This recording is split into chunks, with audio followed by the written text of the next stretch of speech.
नमस्कार मेरे प्यारे विद्यार्थियों। तो आज हम लोग इस वीडियो में बात करने वाले हैं कि बीपीएससी टीआरई 4 की तैयारी की शुरुआत हम लोग कैसे करें, आखिर कौन से सोर्स को फॉलो करें और सिलेबस हमारा क्या है। तो चलिए आज हम लोग देखते हैं कि हमारा जो ऑफिशियल सिलेबस है आखिर उसमें तैयारी की ही रणनीति छुपी हुई है और आखिर उसमें क्या दिया हुआ है। चलिए आइए हम लोग इस वीडियो में बात करते हैं। सबसे पहले आपने ये पोस्टर देख ही लिया होगा कि 19-20 अप्रैल तक नोटिफिकेशन जारी होने की पूरी संभावना है और फॉर्म जो है एप्लीकेशन 28 से 29 अप्रैल के बीच में फॉर्म भरने की पूरी संभावना है। लेकिन ध्यान रहे बच्चों, अभी ये सारे के सारे एक्सपेक्टेड डेट हैं, है ना। अभी कोई जब तक की पूरी ऑफिशियल सूचना ना आ जाए तब तक अभी हम कुछ नहीं कह सकते, लेकिन फिर भी है ना एक राहत की खबर है कि ये पूरी उम्मीद जताई जा रही है कि आपका 19 से 20 अप्रैल तक नोटिफिकेशन जारी हो सकता है ना। अब चलिए सबसे पहले हम लोग देखेंगे कि हमारा पैटर्न क्या है एग्जाम का। तो हमारे एग्जाम के पैटर्न में ही स्टूडेंट्स सिलेबस छुपा हुआ है ना, सिलेबस छुपा हुआ है। जैसा कि आप यहाँ पर देख सकते हो, भाषा है ना, भाषा के बारे में यानी लैंग्वेज, मतलब हम लैंग्वेज की तैयारी कैसे करें। तो सबसे बड़ी बात कि ये सभी के लिए कॉमन है, मतलब कि आप अगर 1 से 5 वर्ग में बैठ रहे हो तो भी वही आपको हिंदी पढ़नी है सेम, और साथ ही 6 से 8 वाले वर्ग में बैठ रहे हो तब भी, 9 से 10 वाले वर्ग में बैठ रहे हो तब भी, और आपका 11 से 12 में आप बैठ रहे हो तब भी। यहाँ लिखा है कि प्राथमिक से उच्च माध्यमिक विद्यालयों के सभी अध्यापकों के लिए ये आपका है, ठीक है। अब चलिए, अब इसमें देखा जाए हमारा सामान्य अध्ययन प्राथमिक विद्यालयों के अध्यापकों के लिए। अब जैसे यदि आपको पीआरटी की तैयारी करनी है तो आपका सिलेबस क्या होगा, तो इसमें साफ तौर पे दे दिया है कि इनमें प्राथमिक गणित आएगी आपकी, है ना, एकदम, और मानसिक क्षमता परीक्षण आएगा, सामान्य जागरूकता, है ना, सामान्य विज्ञान भी आपको पढ़ना है पूरा का पूरा, सामाजिक विज्ञान पूरा आपको एसएसटी पढ़ लेनी है, भारतीय राष्ट्रीय आंदोलन पढ़ना है, और भूगोल और पर्यावरण आपका शामिल है। यानी कि इसमें आपका कंप्लीट पीआरटी में आपको देखना है। अब आप सोच रहे होंगे कि मैम ये सारी तैयारी हम किस बुक से करें।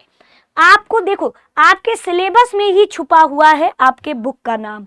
सामान्य अध्ययन पत्र के प्रश्न प्राथमिक विद्यालय के पाठ्यक्रम एससीईआरटी से संबंधित होंगे, लेकिन इसका स्तर उम्मीदवार हेतु निर्धारित न्यूनतम अर्हता के अवलोक में होगा।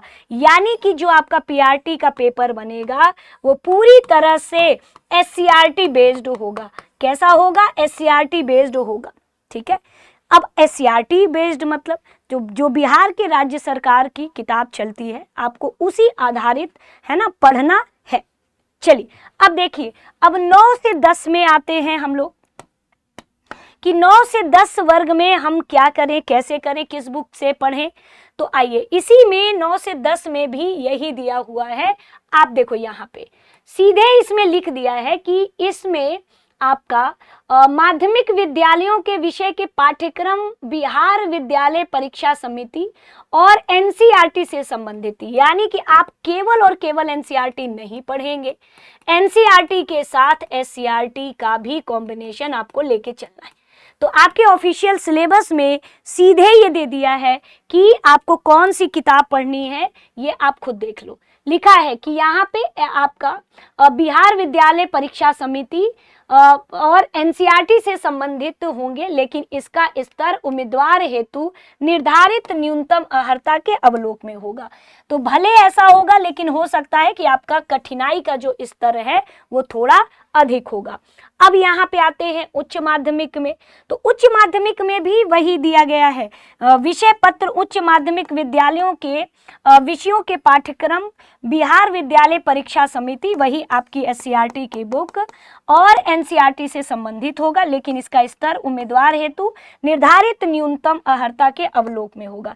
यानी कि आपको वो सारे चैप्टर तैयार करने हैं, जैसे ईएमआरएस और आपका केवीएस का होता है ना, उसमें सारे चैप्टर का नाम एनसीईआरटी का ही दे देता है। तो ठीक आपको भी पूरा उठाना है किताब 9 से लेकर के 12 तक का। देखो वैसे तो 6 से लेकर पूरे आप 12 तक पढ़िए, लेकिन कोशिश करिए कि अगर आप 6 से लेकर के 10 तक का अगर आप तैयारी कर रहे हो, यानी 6 से 8 और 6 से 8 के साथ साथ 9 से 10, तो आपको कुछ नहीं करना है। 9th का और 10th का, इन दोनों का सेम टू सेम जो भी चैप्टर नाम है, वो सारे चैप्टर ही आपके सिलेबस में है, बस उसी चैप्टर को आपको तैयार कर लेना है। ठीक है, अब देखिए, अब इसी में हम लोग और भी आगे जाएंगे। तो अब ये तो आपका क्या है, 11th-12th है। क्या है, 11th-12th है, यानी उच्च माध्यमिक विद्यालयों के अध्यापक के लिए है। तो कुल मिलाकर के अगर हम स्टूडेंट्स बात करें तो प्राथमिक से लेकर के आप देखोगे तो 9 से 10 हो गया या 6 से 8 हो गया। 6 से 8 में तो 9 से 10 की एनसीईआरटी अगर आप कवर कर लेते हैं तो लगभग आपका 80 से 85% क्वेश्चन आ जाएगा। और साथ ही साथ एससीईआरटी, देखो एनसीईआरटी और एससीईआरटी में क्या फर्क है, तो जब भी आप कॉन्सेप्ट तैयार करें, उसकी नोट्स बनाएं, तो एनसीईआरटी से बनाएं, है ना। NCERT line by line question पूछता है ये। और यदि आप फैक्ट्स तैयार करें तो आप एससीईआरटी से तैयार करें, एससीईआरटी से।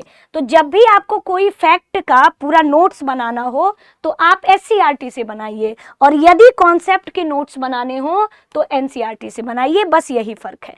तो आपके पाठ्यक्रम में अब चूंकि नोटिफिकेशन जब जारी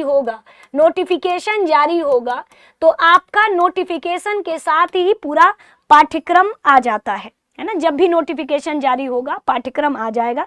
यदि 19-20 को जारी होता है तो उसी समय आपका ये पाठ्यक्रम आ जाएगा, और सेम टू सेम बदलाव नहीं होता है, यही पाठ्यक्रम उठा करके उसमें भी दे देंगे। तो कुल मिला के आपकी तैयारी उसी चैप्टर के इर्द गिर्द, भले कठिनाई का स्तर बढ़ा लीजिए, लेकिन चैप्टर आपको वही तैयार करना है जो क्लास 9, 10, 11, 12 जिसमें एनसीईआरटी एससीईआरटी में जो जो चैप्टर दिया है आप पढ़ लीजिए।